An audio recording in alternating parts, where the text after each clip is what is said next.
They put a lot of work into making this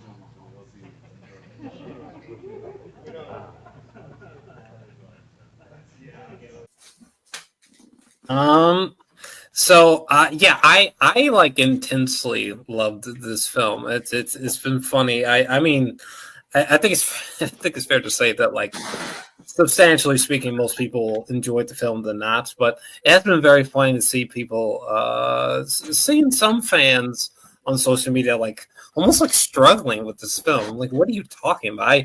Anyway, I intensely love this film. It's a 9 out of 10 for me. If you love the Fantastic Four like me, or if you love science fiction, I almost don't really understand what you're talking about if you're struggling with this film. I thought it was really good. Though it was slower paced, its focus was squarely on these characters. This was a big misstep that I think James Gunn made with his Superman, where it's like, okay, Superman's the main character, but you can tell that James was very distracted by other DC Universe aspects, whereas that was not a thing here. It's the Fantastic Four, it's Galactus, Silver Surfer. That's it, bud. That's our focus. And I think that's why this film works. And I wish more MCU films kind of, it doesn't feel, I didn't feel like I was being inundated with, like, like, oh, this is just a setup for a sequel, or, oh, this is just like, I'm so glad that we spent so much time with these people. I found them to be very lovable, love the personalities, and honestly, it's one of the very, very few times I've ever felt like, wow, this reminds me of reading Marvel comics. It's not perfect, but it reminds me of Marvel, if that makes any kind of sense. But yeah, 9 out of 10, really loved it. So before we go further, we must enter spoiler-filled territory, but there's some extra things I want to say that I forgot to mention in the rest of the video, so... Not sure why some fans are hating on any CG used for Baby Franklin, when the CGI for The Thing was way more rough at times and needed more time rendering, such as a moment when Ben is talking to Rachel Rosman in the middle of the street after lifting a car, I believe. The CGI that was on him, like on the clothes that he was, like the clothes he was wearing especially, needed more work there. Also, they went absolutely nowhere with Rachel and The Thing, which was underwhelming a tad.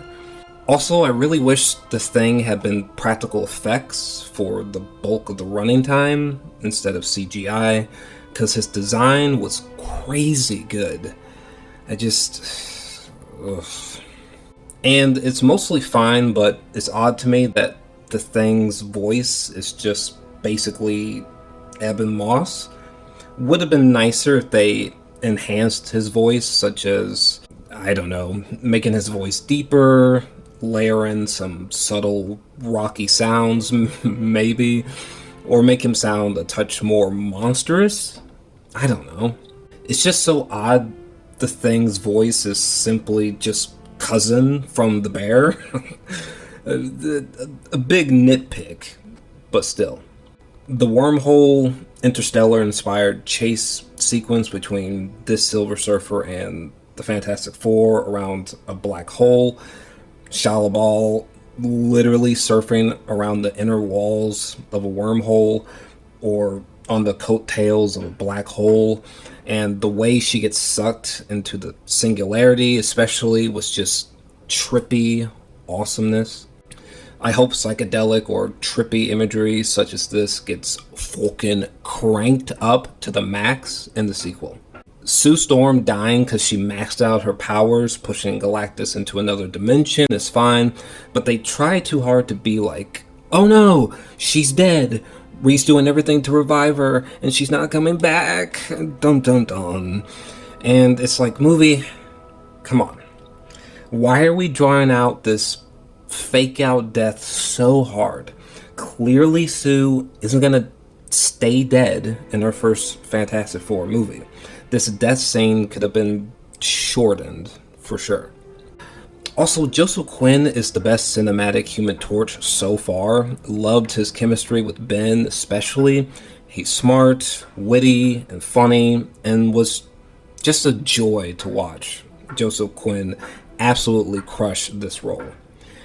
Anyway, so someone next door is hammering something apparently. Okay, so I guess I should preface this a little bit because I am a fan of the MCU. Of the MCU, you know, I'm a bigger fan of DC Comics and Marvel Comics, but so I'm a little bit more grouchier than most MCU fans.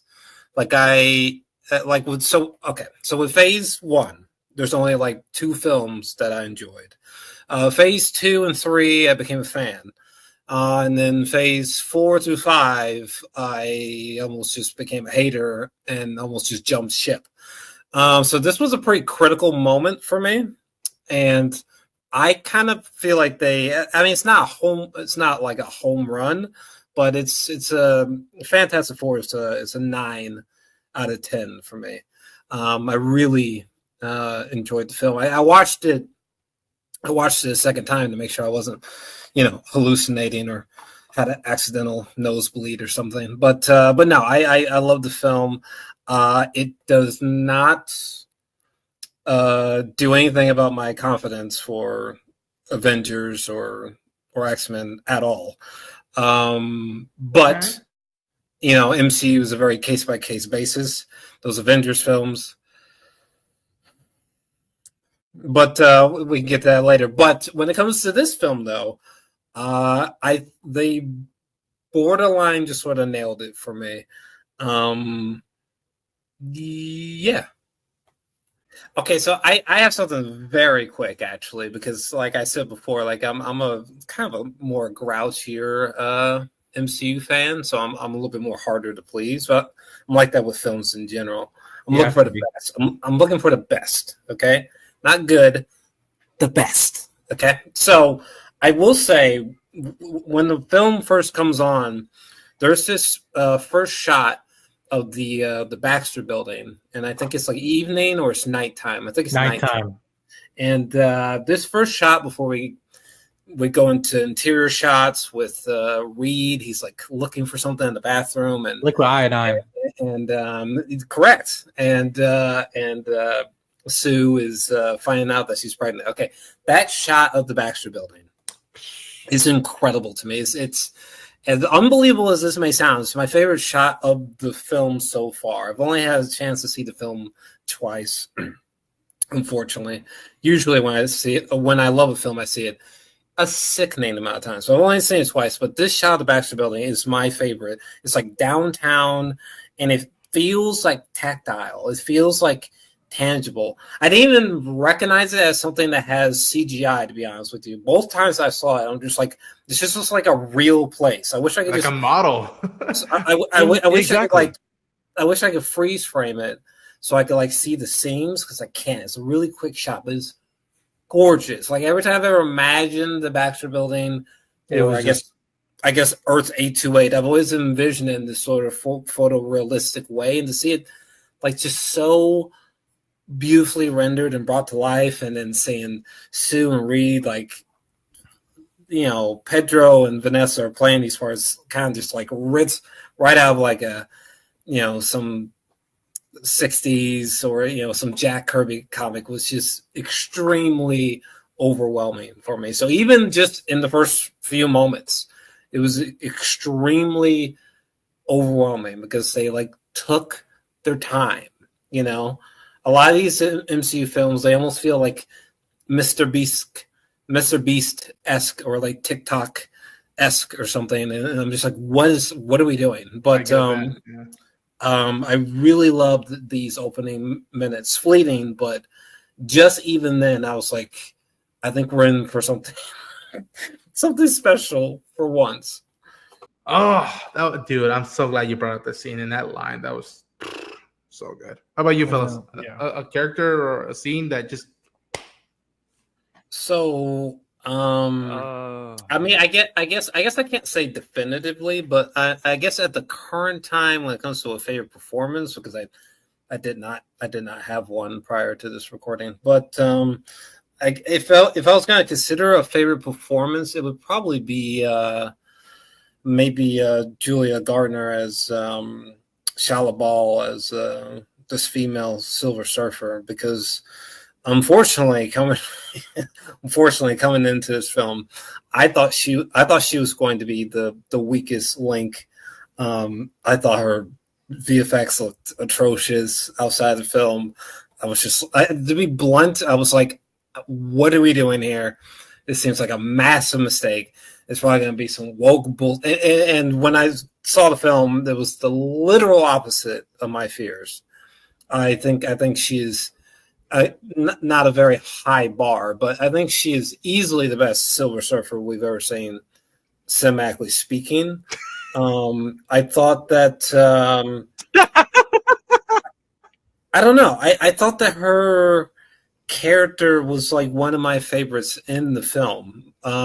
There's a line of dialogue that she says in the film that's my favorite in the film in general. When it's the Fantastic Four fly to Galactus, it's the introduction of Galactus. Unfortunately, I can't remember what she said verbatim. I tried finding the scripts, but she says something equivalent to "Where you are in the presence of Galactus, the devourer of planets," or something like that, and it is just pitch point perfect. I just thought she just nailed the role, even though she's under like layers of digital artifice. But I thought she was wonderful, which is so weird because I thought she would be like one of my biggest flaws of the film. Yeah, but what was the line? It was, they were asking, what does he want? He doesn't want. He hungers. And you're like, fuck, man. It's like, we can't even like negotiate. Right. They went there trying to negotiate, and her saying he shouldn't have come. And then just walking down the corridor, and yeah. And when they're all in the astronaut suits, and like he rises in the background, I guess his eyes twinkle and turn on, and she says this line that I'm obsessed with. It's so fantastic. The sense of scale is another thing that I love in this film. We were seeing this teeny tiny pinpoint of the Silver Surfer and like the teeny tiny our four main characters, and just Galactus is like this big. It's God, prior to the movie, she had the best lines in the movie because of the trailer. I herald his beginning, I herald your end, I herald your end. Yeah, it's wonderful. It's wonderful. Man, it felt like those 70s, 60s sci-fi movies of like Fantastic Voyage or whatnot. It felt like, and we'll get into later, but the visuals and the Kubrick Interstellar-esque stuff, like you knew somebody was watching the movie before we shot, like the day of. I was like, okay, yeah, let's do Space Odyssey. Let's do this and whatnot. And like the film, I mean, it could fall apart for many reasons, but it could really fall apart if she was not on it. Like if you don't buy her as Silver Surfer, and I thought she just nailed it. Obviously, the VFX can always be better in multiple ways outside of her, but still, I thought she killed it. Okay. So first off, so the first film is from the first two films, I think, it's from Tim Story, right? The director. I believe so. Yeah. I think the first one's from 2005. That's right. Yeah. Okay. So first off, this film is terrible. It is atrocious. I just want to put that out of the way. It's real bad. God help us. Okay. Good casting though, but the movie's so bad, Jesus Christ. But anyway, moving past that. In this recent film, when people complain about the lack of action, I don't know. I can't really meet them halfway on that. I don't really know what that is. There's nothing wrong with a slower pace. There's nothing wrong with a slow pace film. Most science fiction films, the great ones, are slow paced, and this film has a lot in common with older science fiction films. So it's sort of like lacking action, or I don't even know what they mean. Like, what do you want? Do you want an action scene like every 3-5 minutes? Like, I don't know. Like, what do you mean? So like the lack of action is not really a thing for me. I really needed to buy into these characters. I needed to spend time with these characters. I needed to believe that these actors are these characters, which happened for me. Again, there's VFX issues, but you could literally say this about any MCU film ever made. So, there's room for improvement all over the place, but the lack of action part, I just don't see where. I just don't really agree there, to be honest with you. I think there's more than enough action or like thrilling moments. Yeah. And also, can I add to the VFX thing? Sure. For those who might find this as a hot take, I don't prefer Tony Stark's suit, or anytime we see him in the suit in Infinity War Endgame, I don't prefer that. I will happily take Iron Man 1 or Avengers 1, Tony Stark suiting up or being in the suit, over Infinity War Endgame any day of the week. Like that. Well, they spend more time. They spend more time on fucking on the CGI. Yeah. Okay, they weren't rushing and treating their like VFX team like they're slaves. Giving them like 6 months to somehow come up with like a Mona Lisa. That's what was weird with this production, because if I'm not mistaken, Mike, correct me if I'm wrong, or Jaking, that like by the time Superman finished shooting, this started shooting, and they relatively came out around the same time, which means Superman got more time to work on the VFX than this did. And again, that's more of a studio choice and not the actual actors. The worker, the VFX artist. I've heard the stories. I've heard the VFX stories of crunch time and people just having to work 18-hour days or 20-hour days, and it's just like madness. But yeah, J. King, you were going to say something? Yeah, well, what I was going to say is like, it was around that time frame that they had started, a bit after Superman had finished. But one thing that I'm going to agree with Jor-Els about this, because it's like, I think the lack of action isn't too much of a problem, especially with the Fantastic Four, because they are scientists and adventurers first. The superheroing stuff for them has always been a secondary. It's always something that they will do, but they've always been like, if you look back at those Jack Kirby issues, or even some of the more recent runs, it's like their main priority is like exploring, uncharted universes, like a Nihilist's realm, or other places in space, or other dimensions that they access, or their negative zone, or they're performing experiments that allows them to see into places they never been to before. Hell, the most recent new run has them getting trapped in 4 different time periods because of said stuff like that. So it's like the superheroing stuff has always been for them a secondary, and I understand that as a superhero film, especially given the fact that the other Fantastic Four films definitely had a lot more action than this one, that you would expect there to be a great number of it. But me personally, knowing who these characters are supposed to be, that's why it was never a bother for me, because I knew that Reed, if he didn't have to go out into battle, would spend time in his lab. God, you guys are... To say something, people are really.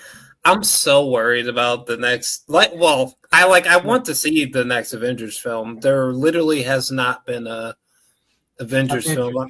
There hasn't been an Avengers film that I have not enjoyed. Curiously, but I will say, if there was ever a time to worry about an Avengers film, it would most certainly be this next one, particularly. Conversation. The second one is so shrouded in mystery. It's like, I feel like it's probably just gonna get delayed. But as far as Doomsday goes, I'm fascinated that fans seem so confident. optimistic. I'm so worried. Jesus, it sounds the messiest that a MCU film has ever sounded. At least like a big event. And MCU. the setup, like is the anticipation for it, the worst it's ever been for any like to go into an Avengers film, because now you have a non-Marvel Studios film, Spider-Man, and then you got Avengers. Right, and can I just say, like, listen, I love Fantastic Four, but it's like when you guys are like, oh, like it kind of alleviates some problems I have for Avengers. It's like, Jesus Christ! Not only is the answer like just a complete no on my end on that, but it's like no for me too. we're talking about 4 niggas, okay? Talk about 4 niggas, okay? And what, Galactus and Silver Surfer, okay? Now, thank God they got it right. But, like, we're not talking about, like, a lot of niggas here, okay? When we get into Doomsday and Secret Wars, we're talking about potentially, like, 60 plus niggas. 16 characters on top of also at least 8 legacy characters from another studio that they just bought. And you're bringing back all these 60, 40, 50-year-olds back in and putting these in these motherfucking costumes and shit. Oh, God. I got paint Rebecca Remain naked again. Now she's over 40. Like this. I'm gonna bypass the thought I just had. But, it still looks good.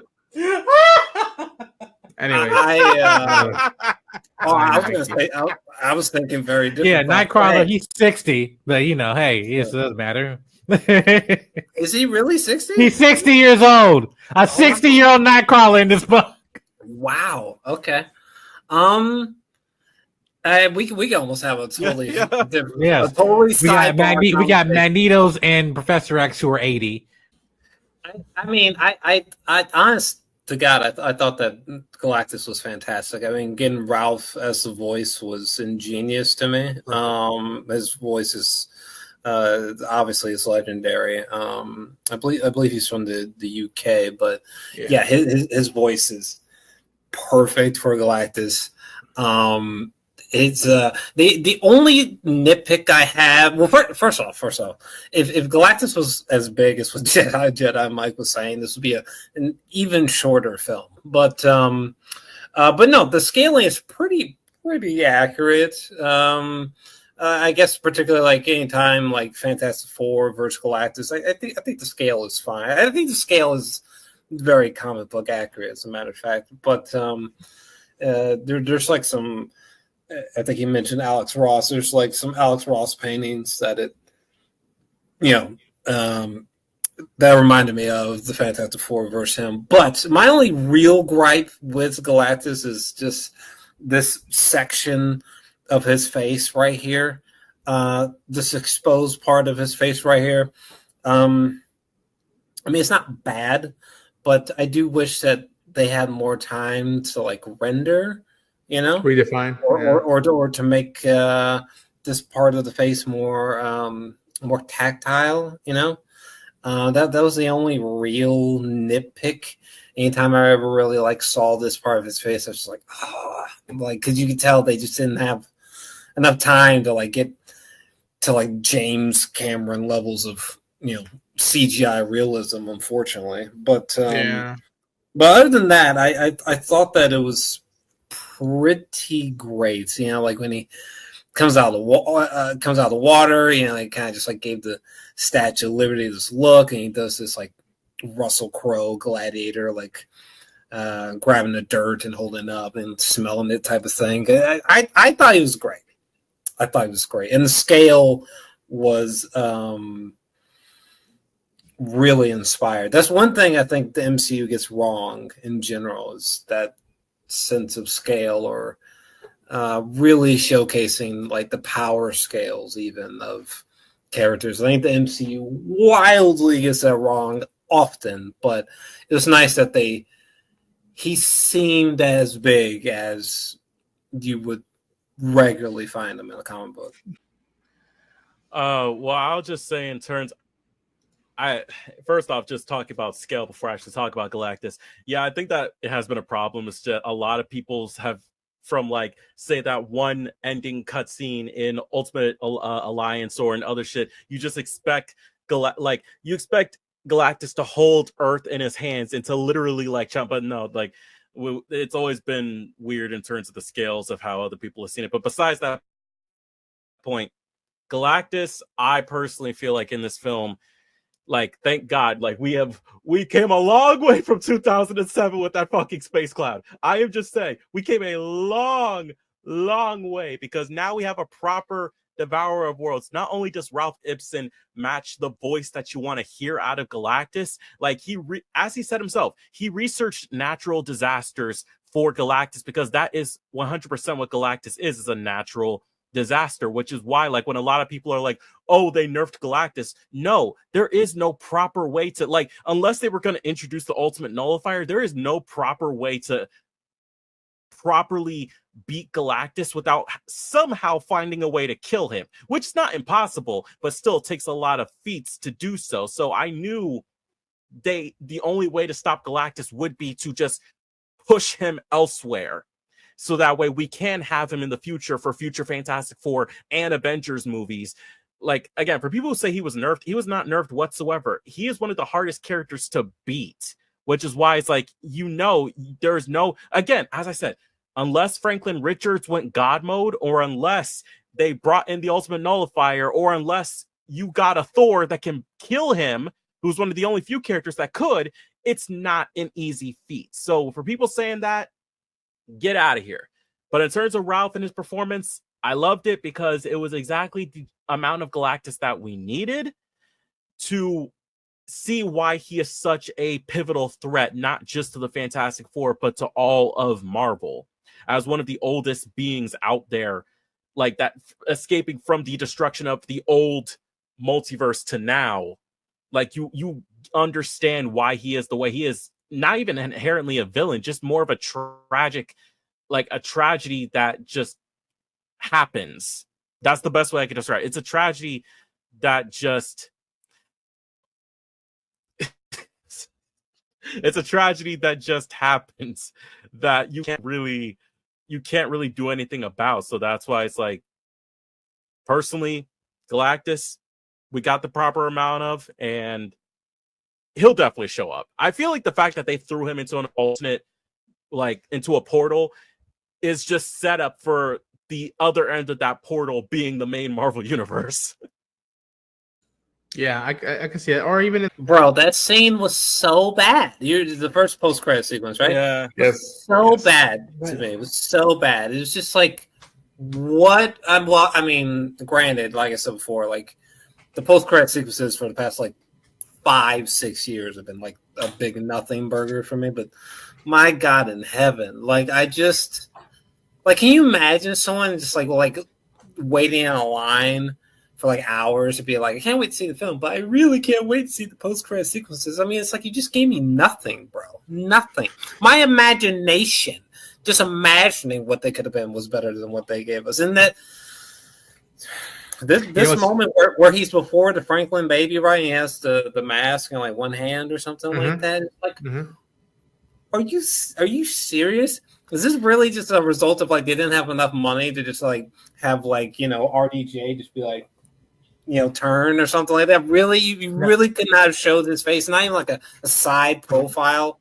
Really, it just wasn't in the budget. It's too much expensive. They already paid him $500,000 just to get him back for the at least two Marvel movies.